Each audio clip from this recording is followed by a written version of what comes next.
الكلب إن تحمل عليه يلهث أو تتركه يلهث ذلك مثل القوم الذين كذبوا بآياتنا فاقصص القصص لعلهم يتفكرون ساء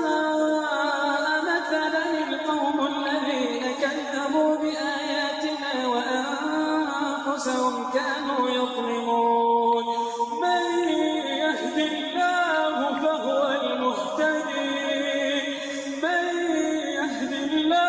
فهو المهتدي ومن يضلل فأولئك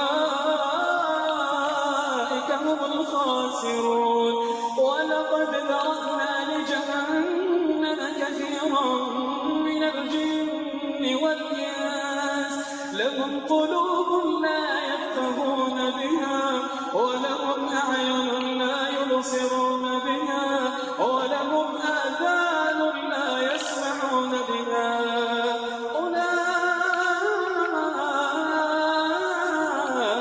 كالأنعام